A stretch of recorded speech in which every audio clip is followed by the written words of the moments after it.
ஜனநாயக நாட்டினுடைய விழுமியங்களில் நம்பர் 1 இருக்கக்கூடியது என்னன்னா வெளிப்படைத்தன்மை, டிரான்ஸ்பரன்சி.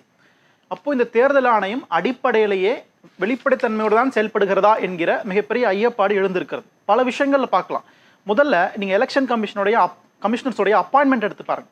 அதுல ஒரு நடுநிலைத்தன்மை வகிக்கப்பட்டு இருக்குதா அப்படின்னு பார்க்கணும். நம்ம பிரதமர் அவர்கள் ஒருதலைபட்சமாக தனக்கு வேண்டியவங்களை அப்பாயிண்ட் பண்ணிக்கிறது புரிந்து கொள்ள முடியுது, நம்பர் 1. ரெண்டாவது, கேம்பெயின் ப்ராசஸ்ல கேம்பெயின் பிரச்சாரத்தில் மோடி அவர்களோ அமித்ஷா அவர்களோ மத வெறுப்பு பிரச்சாரங்களை செய்த பொழுது கூட உங்களுக்கு தேர்தல் ஆணையம் அமைதியாக இருந்தது. அதே மாதிரி உங்களுக்கு எலக்டோரல் ப்ராசஸில் கூட உங்களுக்கு இந்த 17C ஃபார்ம் படிவம் கொடுக்கறதுல முடியாதுன்னு சொன்னாங்க. இப்படி எல்லாத்துலேயுமே வெளிப்படைத்தன்மை அல்லது நடுநிலைமை, நியூட்ராலிட்டியை கொஸ்டின் பண்ணக்கூடிய இடத்துல தான் இந்த எலெக்ஷன் கமிஷன் தொடர்ச்சியாக செயல்பட்டு இருக்கிறது. அப்போ நாங்கள் இதை தான் கேள்வி கேட்டுக்கிட்டே இருக்கோம் முதல்ல. அப்போ எங்களுக்கு இந்த எலெக்ஷன் கமிஷன் மீதும் இந்த எலக்ட்ரானிக் ஓட்டிங் மிஷின் மீதும் வருகின்ற சந்தேகம் இங்கிருந்து தான் வருது. உண்மையிலேயே இந்த எலெக்ஷன் கமிஷன் ஒரு தன்னாட்சி அதிகாரம் பெற்ற அமைப்பாக தான் செயல்படுகிறதா என்கிற அடிப்படை சந்தேகத்தோடு தான் நாங்கள் இதை அணுகிறோம்.